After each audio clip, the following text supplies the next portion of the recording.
Depuis 9 ans, Amy met toute son énergie et son inventivité au service de ses élèves dans cette école publique de Virginie occidentale. Amy et ses collègues sont parmi les enseignants les moins bien payés du pays. Moins de 35 000 $ par an en début de carrière. L'hiver dernier, c'est à contre-cœur que l'institutrice déserte la classe pendant une dizaine de jours pour la première grève de sa vie. Une démarche illégale pour les employés de l'éducation publique en Virginie occidentale. Ce jour-là, ils discutaient d'une augmentation pour tous les employés. Nos cotisations avaient augmenté, mais les soins de santé couverts par l'assurance avaient diminué. Nous en avions assez et nous avons décidé de faire grève. Ce n'était pas pour une augmentation, ce n'était pas par rapport aux conditions de travail.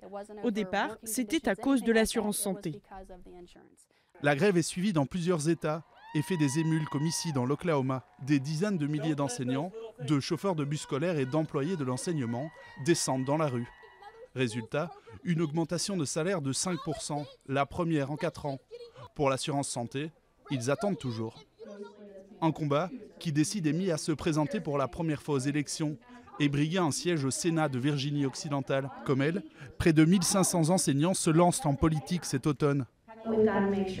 Nous devons nous assurer que vous n'allez pas partir ailleurs, que l'éducation n'est pas trop chère et que vous aurez accès à des soins de santé abordables et des salaires décents.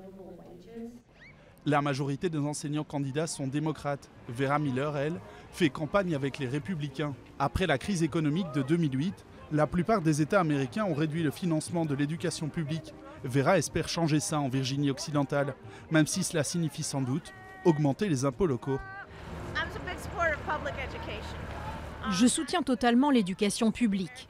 C'est la base du rêve américain auquel je crois et je me battrai pour que chaque enfant ait droit à une éducation de qualité. Si elles sont élues en novembre, Vera, Amy et Brian disent vouloir continuer à enseigner.